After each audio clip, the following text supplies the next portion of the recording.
இங்கே கொடுக்கக்கூடிய தகவல் எல்லாமே பார்த்தீங்கன்னா எஜுகேஷனல் பர்பஸ் மட்டுமே. வீடியோக்குள்ளே போகிறதுக்கு முன்னாடி டிஸ்க்ளைமர் ரீட் பண்ணிக்கோங்க. Good morning all silver and gold members. So Monday எப்போவுமே நம்ம ப்ரீ சார்ட் அனாலிசிஸ் பார்த்துருப்போம் with technical analysis of all time frame. But நேற்று வந்து பார்க்க முடியல டெக்னிக்கல் இஷ்யூனால இன்றைக்கி அதை நம்ம பார்க்க போகிறோம். ஓகேங்களா? என்னடா வீடியோவில் லேட்டாக வருது அப்படின்னு எதுவும் நினைக்காதீங்க. ஸோ வீடியோ லேட்டாக வருதுன்னா என்ன அர்த்தம் அப்படின்னா, ஓப்பனிங்லேயே இப்போ உங்களை யாரும் ட்ரேட் பண்ணாமல் இந்த வீடியோவே பாருங்கன்னு சொல்லிட்டு நான் சொல்கிறேன். அவ்வளோதான், வேறு ஒன்றும் கிடையாது. ஓகேங்களா? சைக்காலஜிக்கலாகவே ஃபஸ்ட்டு 15 மினிட்ஸ் ட்ரேட் பண்ணுறதை அவாய்ட் பண்ணணுங்கிறதுக்காக தான் வீடியோவே நம்ம லேட்டாக கொடுக்குறதுக்கான காரணங்கள். ஓகேங்க. இப்போ ஃபஸ்ட்டு வந்து பார்த்தீங்கன்னா டே சார்ட்டோட ட்ரெண்டு நம்ம எல்லாத்துக்கும் தெரியும், புல்லிஸ் தான் இருக்குது, அதில் டவுட்டு கிடையாது. இதுதான் பார்த்தீங்கன்னா லாஸ்ட் சோர்ஸ் ஆஃப் பையிங் அப்படிங்கிற விஷயத்தை சொல்லியிருந்தோம். அந்த லாஸ்ட் சோர்ஸ் ஆஃப் பையிங்கில் இருந்தால் மார்க்கெட் வந்து பார்த்தீங்கன்னா மல்டிபிள் டைம் வந்து ரிவர்ஸ் ஆகிட்டே இருக்கான். பையிங் ப்ரெஷர் வந்து ஷோ பண்ணிக்கிட்டே இருக்கான். ஓகேவா? அப்போ இந்த பையிங் ப்ரெஷரால் மார்க்கெட் மேலே போகுமா கீழே வருமானம் அதெல்லாம் நம்ம பேச போகிறதில்ல. எனக்கு இன்றைக்கி ட்ரேட் இருக்கா இல்லையா, அவ்வளோதான். சரி, இப்போ 1 ஹவரோட ஜோன் வச்சு பார்க்கும்போது இது லாஸ்ட்டாக கிடச்ச lower low lower high formation. இங்கே என்ன இருந்திருக்கும், பையிங் அட்ரஸ் இருக்கும். அந்த பையிங் அட்ரஸ் எடுத்ததுக்கப்புறம் மார்க்கெட் ரிவர்சல் ஆகுது. லிக்விட் கான்செப்ட் பிடிச்சவங்க எல்லாத்துக்குமே தெரிஞ்சிருக்கும் இல்லைங்களா? ஸோ இப்போதைக்கு பார்த்தீங்கன்னா இது இந்த 1 ஹவருக்கான ஒரு ஆர்டர் பிளாக் ஏரியாவாக இருக்குது. ஸோ அந்த ஆர்டர் பிளாக் தான் நேற்றுமே மார்க்கெட் வந்து டேப் ஆகிட்டு நின்றுருக்கு. ஓகேங்களா? இப்போ இந்த ஆர்டர் பிளாக் வந்து ஒர்க் ஆகுமா ஆகாதா அப்படி எல்லா விஷயத்தையும் என்ன பண்ண போகிறோம் அப்படின்னா, நம்மளுடைய செல்லர்ஸோட பாயிண்ட் ஆஃப் வியூ வந்து சொல்லி கொடுத்துரும். ஓகேங்களா? ஸோ இப்போ இன்றைக்கி வந்து பார்த்தீங்கன்னா மார்க்கெட்டில் இது எல்லாமே நேற்றோட லெவல்ஸ், இது எதுவுமே நமக்கு இன்றைக்கி தேவைப்பட போகிறது கிடையாது. ஓகேவா? இது வந்து கிட்டத்தட்ட ஒரு ஃப்ரீ ஜோன் மாதிரி. ஓகே. ஸோ இதில் மார்க்கெட்டில் வந்து 50 மினிட்ஸ் டைம் ஃப்ரேம் சேஞ்ச் பண்ணும்போது நேற்று வந்து ஒரே ஒரு இடத்துல மட்டும் தான் பார்த்தீங்கன்னா மார்க்கெட்டுங்கிறது ஒரு கன்சால்டேஷன் நடக்குது.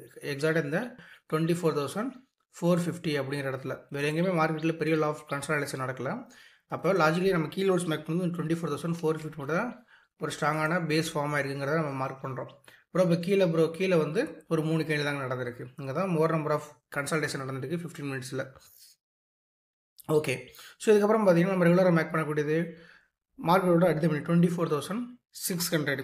ஏன் 24,600 அப்படின்னா மார்க்கெட்டோட க்ளோஸ் அப்படிங்கிறது 24,000 எங்கே இருந்தது உங்களுக்கு, கிட்டத்தட்ட 24,585 அப்படிங்கிற இடத்துல இருந்தது மார்க்கெட். ஓகேவா? ஸோ அப்போ இது இன்றைக்கி நம்மளுக்கு ஸ்ட்ராங்கான லெவல்ஸ் அப்படிங்கிறத மென்ஷன் பண்ணி கட்டாச்சு. ஆல்சோ 1 ஹவரோட ஒரு சப்ளை ஜோனும் இந்த பிளேசஸில் இருக்குது. ப்ரோ 1 ஹவர் மட்டும் 5 மினிட்ஸ் இல்லையா அப்படின்னு கேட்டிங்கன்னா, நம்ம அதை இன்னும் கொஞ்சம் டீப்பாக பார்த்துடலாமா? இது லாஸ்ட்டாக வந்து லோ கீழே பாடி க்ளோஸ் ஆகலை இல்லையா? அப்போ எப்படிங்க 1 ஹவரில் மட்டும் ஆயிருக்கும்? 1 ஹவரில் செக் பண்ணி பார்த்துடலாமா? 1 ஹவர்லேயும் பாடி க்ளோஸ் நடக்கலை. பார்த்தீங்களா? மண்டேல இருந்து கொண்டே மறந்துட்டோம். அப்போ பிரேக் அவுட்டில் பாடி க்ளோஸே நடக்கலைன்னா ஜஸ்ட் லிக்விட் இஷ்யூ தான் நடந்திருக்கும். பிரேக் அவுட் நடந்தால் மட்டும் தான் ஆர்டர் பிளாக் கிடைக்கும். அப்போ இந்த இடத்துல ஆர்டர் பிளாக் மார்க் பண்ணது தப்பு. ஓகேங்களா? சரி, அப்போது இன்றைக்கான மார்க்கெட் அப்படிங்கிறது இந்த லெவல்ஸில் ஆர்டர் பிளாக் இல்லைங்கிற விஷயம் தெளிவுபடுத்தியாச்சா?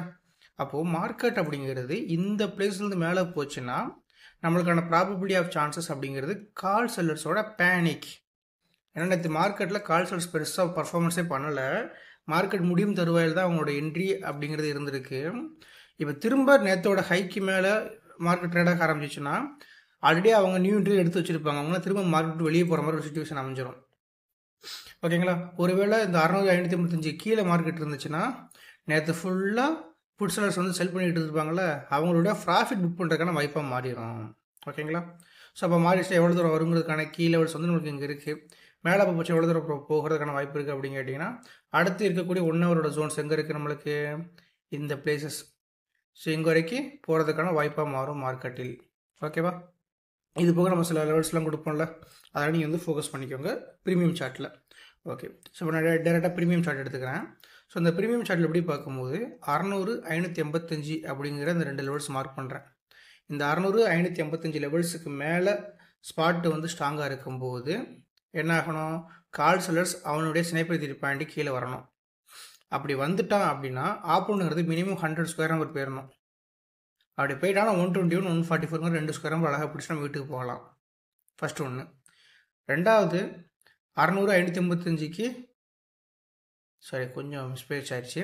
ஸோ மேலே போக போகுது அப்படின்னா 24,600 புட்டு அப்படிங்கிறவன் 62 ப்ளூ ஸ்னைப்பர் ப்ளூ வரும்போது இப்போ ஆப்போனண்ட் அப்படிங்கிறது மினிமம் ஸ்கோர் 81 அப்படிங்கிறது இருந்துச்சானா அதிலிருந்து உங்களுக்கு என்ன பண்ணலாம் அப்படின்னா, என்னை பொறுத்த வரைக்கும் இந்த மாதிரி இடத்துல வந்து 121 ஸ்கொயர் உங்களுக்கு இன்னும் ஸ்ட்ராங்காக இருக்கும் மார்க்கெட்டு ஃபஸ்ட் ஹாஃபில். செகண்ட் ஹாஃபில் வந்து மேபி 81 போதுமானது. ஃபஸ்ட் ஹாஃபில் எனக்கு மார்க்கெட் கொடுக்குறோம் 120 போச்சுன்னா நல்லா ஸ்ட்ராங்கான ஒரு மொமெண்டமாக இருக்கும். ஓகேவா? ஓகே. ஸோ அப்போ வந்து மார்க்கெட் மேலே போக போகுது அப்படின்னா புட் ஸ்டார்ஸ் இது கீழே வரும்போது கால் ஸ்டார்ஸ் அவனோட ஹைக்கு மேலே ஸ்ட்ராங்காக நிற்கணும் அப்படிங்கிற விஷயத்தை நான் அந்த இடத்துல தெளிவுபடுத்துகிறேன். இதே மார்க்கெட் வந்து 600 555 கீழே போக போகுது அப்படின்னா 94 62 வர வரைக்கும் பெருசான மூமெண்டம் கிடைக்கிறதுக்கான வாய்ப்பு கொஞ்சம் கம்மியாக இருக்குது. ஒருவேளை மூமெண்டம் வந்து ஃபஸ்ட்டு 15 மினிட்ஸ் முடிஞ்சுன்னா நம்ம ட்ரேட் பண்ண முடியாது.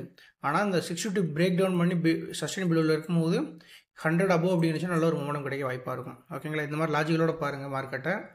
ஏன் இதனால் லெவல்ஸ் நான் சொல்கிறேங்கிறது நீங்களும் ஒவ்வொன்றும் அனலைஸ் பண்ணி பாருங்கள். நிறைய விஷயங்கள் உள்ள புரிஞ்சிருக்கு. அந்த புரிஞ்சிருக்கு நான் சொல்லிக்கிட்டு தான் இருக்கேன். ஓகேப்பா? இப்போ இன்னொரு மெயினான விஷயம் என்ன அப்படின்னு கேட்டிங்கன்னா, ஸோ ஸ்னைப்பர் தேரியோட இந்த பிரேக் ஈவன் பாயிண்ட் வந்து டேப் ஆகவே இல்லை அப்படின்னா மார்க்கெட்டில் பெரிய லெவல் ஆஃப் மூமெண்டம் இருக்காது. அதனால் இந்த பிளேசஸில் வந்து எப்போவுமே நான் என்ன சொல்லுவேன் அப்படின்னா, மேலேருந்து கீழே வந்து இப்படி ரிவர்ஸில் ஆகலாம், இல்லை பிரேக் டவுன் பண்ணி புல் பேக்கில் ஆப்போனண்ட் பர்ஃபார்மன்ஸ் பண்ணலாம், இல்லை கீழே போயும் ஆப்போனண்டால் பர்ஃபார்ம் பண்ண முடியல, இவன் பிரேக் டவுன் பண்ணி ஆப்போனண்டால் பர்ஃபார்ம் பண்ண முடியல அப்படின்னா இவனே கீழே இருந்து மேலே பிரேக் அவுட் பண்ணிவிட்டு புல் பேக் கொடுத்து போயிடுவான். இந்த 3 சினாரியோங்கிறது ஹை பர்சனல் என்னோட இது ஆக்சுவலாக. ஓகேவா? ஸோ அதனால் நான் ரிவீல் பண்ணுறேன், நீங்கள் பார்த்து யூஸ் பண்ணுங்கள். வேறு ஒன்றும் இதில் சொல்கிறதுக்கு இல்லை. ஓகேவா? ஸோ இப்போ மார்க்கெட்டோட கண்டிஷன் சொல்லியாச்சு. இதில் இன்னொரு விஷயம் பார்க்கணும். என்ன அப்படின்னா, இப்போ கிஃப்ட் நிஃப்டி எங்கே ட்ரேட் ஆகிட்டு இருக்குன்னா ஒரு 24,625 ட்ரேட் ஆகிட்டு இருக்கு. ஒருவேளை மார்க்கெட் ஒரு சின்னதாக கேப் அப் ஓப்பன் கொடுக்குது, ப்ரீவியஸ் டேவோட ஹைக்கு மேலே ஓப்பன் அப்படிங்கிற விஷயம் கொடுக்குது அப்படின்னா 3 சினாரியோ தான் நடக்கும். என்ன? கேப் அப் ஓப்பன் ஆகிட்டு ஃபஸ்ட்டு 5 மினிட்ஸ் கேண்டில் எப்படி ஃபார்ம் ஆகுதுன்னு பாருங்கள். அந்த ஃபஸ்ட்டு 5 மினிட்ஸ் கேண்டில் ஒரு லாங் பாடி கேண்டில் ஃபார்ம் ஆகுதோ இல்லை ஒரு ஷார்ட்டாக கேண்டில் ஃபார்ம் ஆகுதோ அதில் கன்சாலிடேட் ஆகிட்டு அப்படியே பிரேக் அவுட் ஆச்சுன்னா சடன் மார்க்கெட் வந்து அப்சைட் போக ஆரம்பிச்சிடும் இல்லையா? 1:2 பிடிக்கலாம். ஸோ ரெண்டாவது வந்து என்ன ஆகலாம் அப்படின்னா, கொஞ்சம் போகல கீழே வந்துட்டு அப்படி இதை பிரேக் அவுட் பண்ணாலும் அதே போல் 1:2 போயிடும். ஓகேவா? ஸோ மூணாவது என்னது? நல்லா கீழே வந்துட்டு ஏதாவது ஒரு கீ பாயிண்டில் வந்து உங்களுக்கு ஃபுல் பேக் கொடுக்கும்போது இது டார்கெட் அடிக்கும். ஸோ இந்த டார்கெட் அடிச்சதுக்கப்புறம் சம்டைம்ஸ் சைட்வேஸ் போயிடும், சம்டைம்ஸ் சடன்லி இப்படி ரிவர்ஸில் ஆயிரும். ஓகேங்களா? இந்த 3 விஷயத்தில் ஏதாவது ஒரு விஷயம் நடக்கிறதுக்கான வாய்ப்பாக இருக்கும். 3மே நடக்கலாம், பெருசாக ட்ரேட் இருக்காதுன்னு தான் அர்த்தம். ஓகேங்களா? 3 சினாரியோ சொல்லியாச்சு. இந்த ப்ரீவியஸ் டேவோட ஹைக் மேலே ஓப்பன் ஆனால் ஒரு 3 விஷயம் நடக்கும் அப்படிங்கிறத சொல்லியாச்சு. அது நடந்தால் இன்றைக்கி போஸ்ட் மார்க்கெட் அனாலிசிஸில் பார்க்கலாம். அது நடக்கலை, இந்த லெவல்ஸ் பேஸ் பண்ணி நம்மளுக்கு ஸ்னைப்பரோட தேரி ஒர்க் ஆயிருச்சுனாலும் அதை வச்சு நம்ம பார்க்கலாம். ஓகேங்களா? ஸோ இன்றைக்கி என்னெல்லாம் நடக்கிறதுக்கான பாசிபிலிட்டிஸ் இருக்குங்கிறத சொல்லியாச்சு. பொறுமையாக இந்த வீடியோ பார்த்துட்டு நீங்கள் நோட்ஸ் எல்லாம் எடுத்து வச்சுட்டு மார்க்கெட் போய் வாட்ச் பண்ணிங்கன்னா உங்களுக்கு ஐடியா கிடைக்கும். Thank you. Good evening all. So கண்டிப்பாக எல்லாருமே இந்த ப்ரீ சார்ட் அனாலிசிஸ் பார்த்துருப்பீங்க. அதில் நம்ம மெயினாக சொன்ன விஷயங்கள் என்ன அப்படின்னு கேட்டிங்கன்னா, ஸோ இந்த லெவல்ஸுக்கு மேலே இருக்கும்போது அது காலுக்கான பேனிக் ஆப்பர்ச்சுனிட்டியும், இந்த லெவல்ஸுக்கு கீழே இருக்கும்போது அது புட்டுக்கான ப்ராஃபிட் புக்கிங்கும் இருக்கும் அப்படிங்கிறத தெளிவாக சொல்லியிருந்தோம். ரெண்டாவது ஒரு விஷயம் என்ன சொல்லியிருந்தோம் அப்படின்னு கேட்டிங்கன்னா, இந்த பாயிண்ட்ஸ் அப்படிங்கிறது மார்க்கெட்டில் டேப் ஆகாமல் பிக் லெவல் ஆஃப் ஆப்பர்ச்சுனிட்டி அப்படிங்கிறது மார்க்கெட்டில் கிடையாது அப்படிங்கிற விஷயத்த சொல்லியிருந்தோம். இந்த பாயிண்ட்ஸில் வந்து மார்க்கெட் 3 விதமான சினாரியோ நடக்க வாய்ப்பு இருக்குது அப்படிங்கிறத சொல்லியிருந்தோமா. ஒன்று, மேலேருந்து கீழே வந்து இப்படி ரிவர்ஸில் ஆகலாம். ரெண்டாவது, இது பிரேக் டவுன் பண்ணி கீழே இருந்தும் ஆப்போனன்ட் வந்து பர்ஃபார்ம் பண்ணலாம் அப்படின்னா கீழேருந்து மேலே பிரேக் அவுட் பண்ணிவிட்டு ஃபுல் பேக்கில் என்ட்ரி கொடுக்கும் அப்படிங்கிற விஷயத்த சொல்லியிருந்தோமா. சரி, என்னெல்லாம் எந்த காம்பினேஷன் நடந்திருக்கு அப்படிங்கிறத இன்னொன்றுமே டீட்டெயில்டாக பார்க்கலாம். ஸோ ரொம்ப ஈஸியான ஒரு மெத்தட் தான் நம்ம என்னோட எக்ஸ்பீரியன்ஸில் கொடுத்துக்கிட்டு இருக்கேன். ஸோ அது உங்களுக்கு யூஸ்ஃபுல்லாக இருந்துச்சுன்னா லைக் அப்படிங்கிறத பண்ணிக்கோங்க. நீங்கள் இன்றைக்கி இந்த ட்ரேடில் எந்த மாதிரி ப்ராஃபிட் பண்ணீங்க அப்படிங்கிறத கமெண்ட் செக்ஷனில் கொடுங்க. ஸோ நான் வந்து என்னோட ஸ்டூடெண்ட்ஸ் என்னோட யூடியூப்பில் சப்ஸ்கிரைபர் கொடுக்கக்கூடியதை நாங்கள் கொடுத்துக்கிட்டு இருக்கேன். ஓகேங்களா? இது ஜஸ்ட்டு ஃபார் இன்ஃபர்மேஷன் தான். ஓகே. ஸோ இப்போ இந்த வந்து பார்த்தீங்கன்னா மார்க்கெட்டில் ஃபஸ்ட்டு 5 மினிட்ஸ் நம்ம பெருசாக ட்ரேடை பற்றி யோசிக்கவே மாட்டோம். இந்த ஃபஸ்ட்டு 5 மினிட்ஸ் என்ன பண்ணுறோம் அப்படின்னா, மார்க்கெட் வந்து ப்ரீவியஸ் டேவோட க்ளோஸ் ப்ரைஸஸுக்கும் ப்ரீவியஸ் டேவோட ஏடிஎம் ஸ்ட்ரைக் ப்ரைஸும் அப்பர்ஸில் போய் நின்ட்டான். அப்போ கண்டிப்பாக நமக்கு தெரியும் இது மாதிரி ஒரு சிச்சுவேஷன் நடந்தாலே நம்மளுக்கு வந்து காலோடைய பேனிக் ஸ்டார்ட் ஆக போகுது அப்படிங்கிறத லாஜிக்கல். ஃபஸ்ட்டு 5 மினிட்ஸ் கீழே நீங்கள் நம்ம சொல்லியிருந்தோம்ல பேனிக் ஆப்பர்ச்சுனிட்டி, இது ஓப்பன் ஆனால் இதே சினாரியோ தான் நடந்திருக்கணும். ஓப்பன் ஆக கீழே இருந்து என்ன பண்ணிட்டா மேலே பிரேக் டவுன் பண்ணிட்டு போயாச்சு. ஸோ இப்போ கண்டிப்பாக என்ன ஆகணும், உங்களுக்கு நம்ம அடுத்து 1 ஹவர் ஜோனோட அந்த ஜோனுக்கு போய் தான் ஆகணும் மார்க்கெட்டில். அதுக்கான மொமெண்டம் அப்படிங்கிறதான் பார்த்தீங்கன்னா உங்களுக்கு ஃபர்தராக நடந்துருந்துச்சு. கரெக்டுங்களா? அப்போ என்ன ஆகுது அப்படின்னா, இந்த க்ளோஸுக்கு பிலோ மார்க்கெட் வரும்போது ஆப்போனன்ட் ஸ்ட்ரைக் ப்ரைஸ் 62 அபோவ் இருக்கும்போது காலையில் சொன்னதான் பேனிக் ஆப்பர்ச்சுனிட்டிக்கு. ஸோ இங்கேருந்து இங்கே வர வரைக்கும் என்ன பண்ணலாம், சால்ட்டாக மேலே போக தான் செய்வான். ஸோ 64 என்ட்ரி எடுத்திங்கன்னா 81 100 அப்படிங்கிறது போயிட்டான். ஏன் ப்ரோ 100க்கு அப்புறம் மார்க்கெட் ஃபர்தராக மேலே போகலை அப்படின்னு கேட்டிங்கன்னா, அதுக்குமே காலையில் விளக்கம் கொடுத்துருந்தோம். இந்த ஸ்னைப்பர் பாயிண்ட் வந்து லோயர் சைடு பிரேக் டவுன் பண்ணிட்டான் அப்படின்னா 121 அபோவ் இருந்தால் தான் அடுத்து நல்ல ஒரு மொமெண்டம் இருக்கும் அப்படிங்கிற விஷயத்த சொல்லியிருந்தோமா. அது எத்தனை பேர் வாட்ச் பண்ணி பார்த்தீங்க இல்லைங்களா?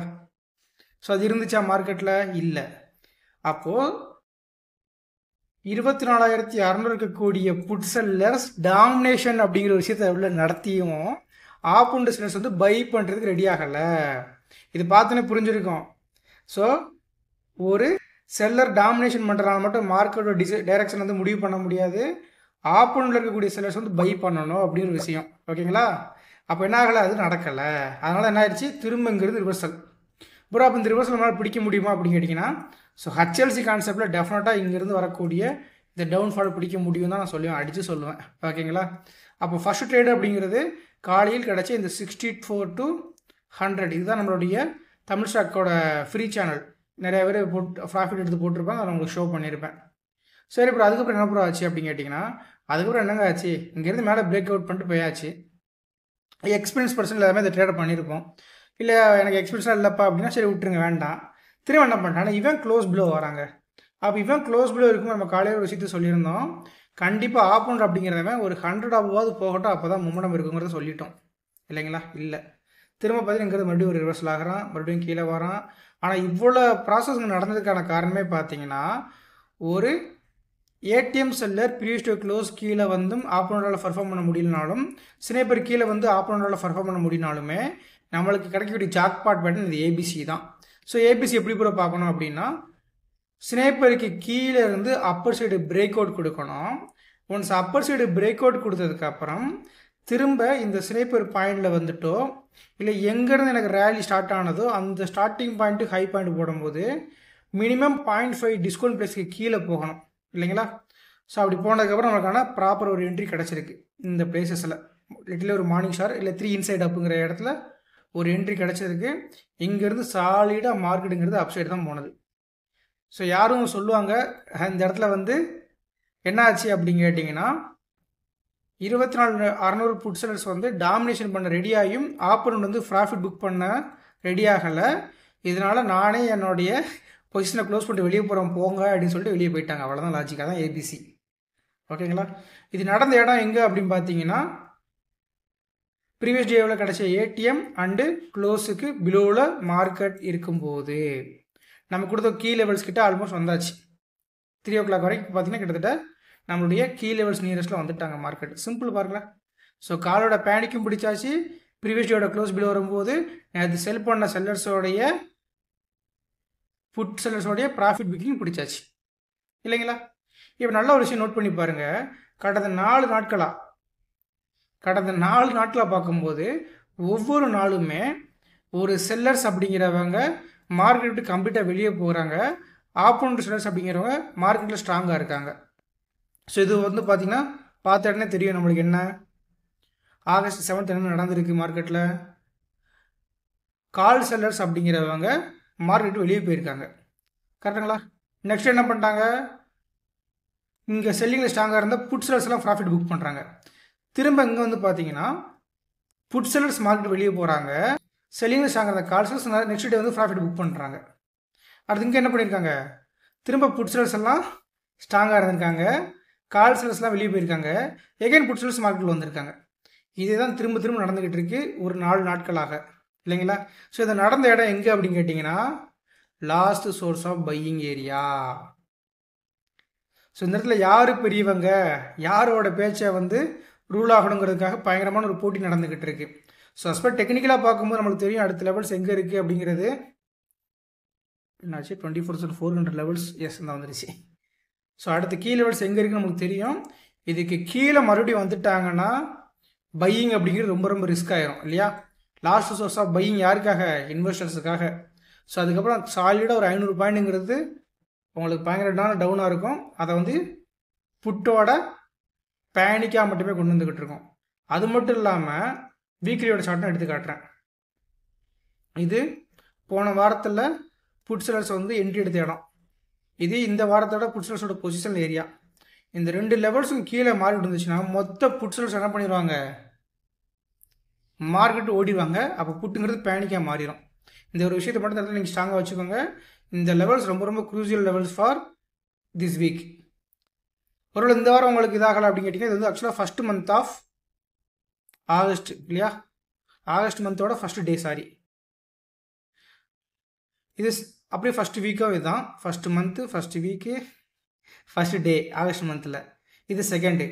அப்போ இதுக்கு கீழே போக முடியாமல் லாங் பில்ட் பண்ணிகிட்டே இருந்தாங்க அப்படின்னா ரொம்ப ஸ்ட்ராங்காக இருக்கும். மேலே போச்சுன்னா தப்பிச்சிடும் மார்க்கெட்டு, இல்லைனா இதுக்குள்ளே ஒரு பெரிய கன்சல்டேஷன் ஆகிடும் லாங் டேக்கு. ஓகேவா? ஓகே. ஸோ அதெல்லாம் just investment point of view பேசணும். அது யாரும் மனசில் வச்சுக்கிட்டாங்க. இப்போதைக்கு செல்லர்ஸோட பாயிண்ட் ஆஃப் வியூவில் மார்க்கெட் மேலே போகிறது வந்து காலோட பேனிக்காகவும், கீழே இருந்தது புட்டோட ஒரு ப்ராஃபிட் பீட்டிங்காகவும், அதுக்கு வந்து எப்படி நம்மளுடைய இந்த 2 ஸ்ட்ரைக் ப்ரைஸ் வந்து ஹெல்ப் பண்ணுது அப்படிங்கிறத தெரிஞ்சிருப்பீங்க இல்லைங்களா? சரிங்க. நாளையோட pre chart and post mark evening பார்க்கலாம். தேங்க்யூ.